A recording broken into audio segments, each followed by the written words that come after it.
네, 안녕하세요. 마디챗병원 신경외과 원장 박지용입니다. 만나서 반갑습니다.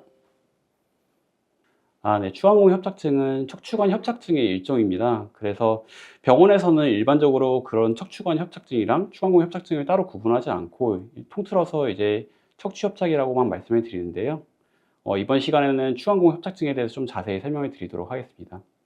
추간공 협착증이 발생하는 이유는 척추가 퇴행이 되면서 이제 내려앉게 되고 신경공이 좀 좁아지고 거기다가 좁아진 구멍에 디스크가 좀 약간 더 밀려 나오기도 하면서 신경이 눌릴 때 증상이 발생하게 됩니다.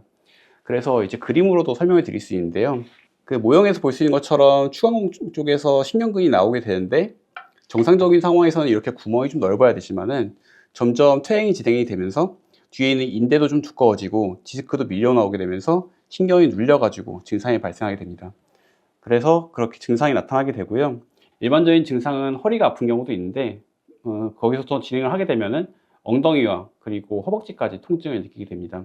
주로 허벅지 같은 경우에는 뒤편이나 아니면 바깥쪽이 아픈 게 일반적인데요.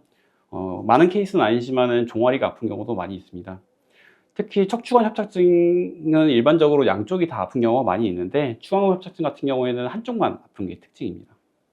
아무래도 이제 추간공 협착증 같은 경우에는 그 신경근이 나가는 좀 바깥쪽이고요. 그리고 척추관 협착증 같은 경우에는 이렇게 단면도로 봤을 때 가운데 쪽이 눌린다는 게 많이 큰 차이예요. 척추관 협착증 같은 경우에는 신경이 전체가 다 눌린 경우가 많고 그렇게 되면 증상이 일반적으로 양쪽이 다 아픈 경우가 대부분이고요.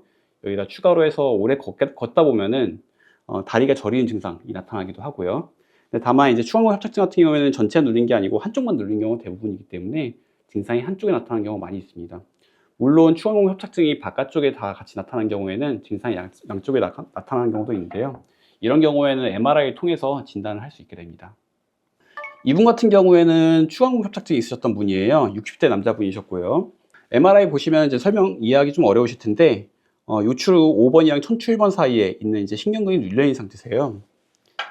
영상 같은 경우에는 이제 처음에는 2021년도 4년 전에 오셨던 영상인데 당시에는 신경이 많이 눌리진 않았었습니다. 근데 작년에 내원하셨을 때는 증상이 더 악화가 되셔가지고요. 디스크가 좀 더 밀려 나왔고 신경이 꽉 눌려서 색깔이 좀 어두워져 있는 게 보이시죠?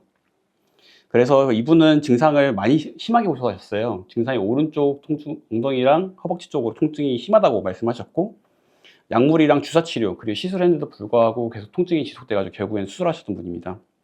이거는 이제 3년 전, 4년 전에 찍으셨던 영상인데 디스크와 인대 사이에 공간이 좀 넓기 때문에 신경근이 심하게 눌리지 않은 상태였었는데요. 수술받기 직전에는 이렇게 퇴행이 진행이 되면서 디스크도 더 밀려나오고 인대도 두꺼워져서 신경이 심하게 눌려있는 상태입니다.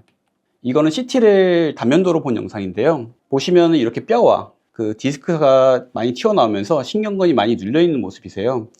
네, 그래서 이렇게 눌려있는 경우에는 저희가 수술해가지고 눌리고 있는 구조물, 예를 들면 뭐 디스크나 아니면 뼈, 인대 같은 거를 제거를 해가지고 눌려있는 신경근을 강압을 하게 됩니다. 그렇게 되면 증상이 많이 호전이 되는데, 네, 이 영상은 이제 수술하고 나서 눌려있는 구조물 풀어드린 모습입니다. 수술 전후를 좀 비교드리겠습니다. 네, 여기가 이제 수술 전 모습이고요. 아래쪽이 수술 후의 모습인데요. 수술 전 같은 경우에는 이렇게 디스크가 좀 밀려 나와 있고 뼈가 누르고 있어가지고 중간에 신경이 많이 눌려있기 때문에 압박이 있고 부어가지고 통증을 많이 느끼고 있었는데 여기 같은 경우에는 누르고 있는 뼈를 좀 제거를 했고요. 눌려있는 감압을 하다 보니까 신경이 많이 풀리게 됐고 증상이 거의 괜찮으셨습니다. 이 영상은 수술 전과 후의 MRI를 비교한 영상인데요. 보시면은 이쪽이 수술 전 영상인데요. 디스크와 뼈 사이에 신경이 꽉 눌려있고 지나가는 길이 없는 게 보이는데요. 오른쪽에 이제 있는 수술 후 영상을 보시면은 뼈가 좀 제거가 되면서 신경이 눌려있는 게 많이 풀리는 모습을 보이고 있습니다. 단면도로 봤을 때도 이게 쉽게 이해가 할 수 있는데요. 여기는 수술 전에 신경이 많이 눌려있는 처음에 보여드렸던 영상이고요. 여기에선 눌리고 있던 구조물을 다 제거를 해가지고 신경이 많이 풀려가지고 까맣게 변해있던 신경이 하얗게 감압이 된 모습입니다. 이 영상에서도 인대랑 디스크랑 뼈 사이에 신경이 눌려서 여기 까맣게 해서 신경이 잘 안 보이는데 이쪽엔 감압이 많이 돼가지고 신경이 잘 보이고 있는 모습 보이고 있고요. 네, 그래서 이제 영상으로 설명을 다 드렸는데요. 이렇게 해서 이제 이분은 수술 받고 나서 수술 전까지는 이제 주사나 시술에도 효과가 없다고 계속 통증을 많이 호소하셨었는데 이렇게 수술 받고 나서 바로 증상이 좋아지셨고 약간 저린 증상이 좀 남아 있으셨지만 증상이 한 달 정도 시간이 지나면서 지금 거의 회복된 상태입니다. 더 궁금하신 점이 있으시다면 저희 병원 내원에서 진료 받아보시면 더 자세히 설명드리도록 하겠습니다.